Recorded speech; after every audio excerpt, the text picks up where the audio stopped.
دوست عزیزی در مورد سوره هود آیه 113 پرسیده بودن.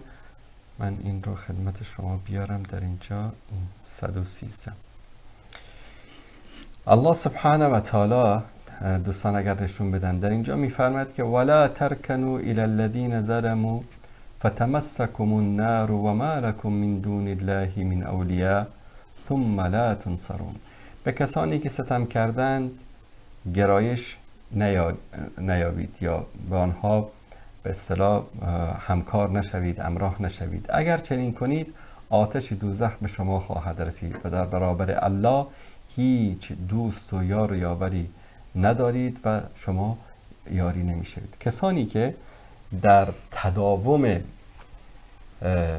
ظلم و ستم و حکومت‌های ظلم یاری میرسانند، ولو اینکه این یاری رساندن به وسیله یک کلمه باشد، یک کلمه کوچک، مثلا بله خیر، با یک بله گفتن و یاری رساندن به یک ظالم انسان امکان دارد که تا قعر جهنم به اصطلاح مستحق عذاب الهی شود و نصرت مسلمان ها و نصرت مظلومین ولو با یک کلمه شاید برای انسان اجر و پاداش بی پایان داشته باشد.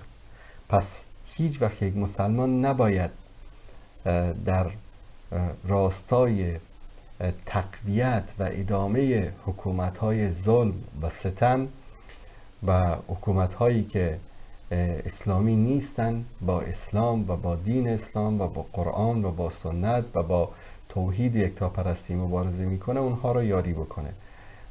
اینکه انسان رأی بده به این حکومت‌ها که این دیگه جرم بدتر از گناه هست. بعضیا بگن خب انتخابات، شاید شما نظرتون در مورد انتخابات مثلا در فلان کشور چیز دیگری است، چرا در مورد انتخابات مثلا در ایران اینطوری قضاوت میکنید؟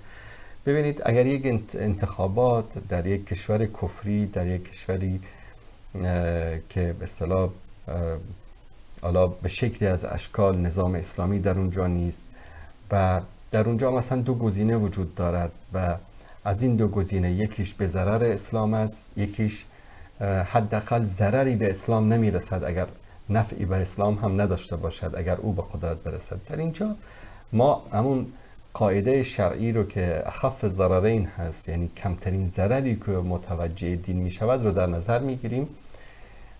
حتی لازم است که در همچین رایگیری های شرکت شود، نه به معنی اینکه ما این شیوه حکومتداری رو قبول داریم، دموکراسی رو قبول داریم، حکم به غیر ما انزل الله رو قبول داریم. نه، اینا همه قواعد و اصول اساسات اعتقادی است، این به جای خود. اما وقتی ما مثلا در یک جامعه میبینیم که رأی تو سبب خواهد شد که ظلم و ستم از مسلمان ها برطرف شود، آزادی عبادات و شعائر دینی برای مسلمانان به دست آید، در اینجا این نه تنها که باید شرکت کرد بلکه واجب است که شرکت کرد. همونطوری گفتم نصرت دین، نصرت مسلمان ها ولو با یک کلمه باشه این واجب است بر مسلمان ها. اما در بعضی از حکومت هایی که چه شما در انتخابات شرکت بکنید و چه انتخابات شرکت نکنید تأثیری در زندگی نخواهد داشت و تأثیری در حیات مردم نخواهد داشت، در اون صورت شرکت نکردن بهتر از شرکت کردن است. چون در این حکومت ها مانند حکومت ایران این یک بازی شطرنج است.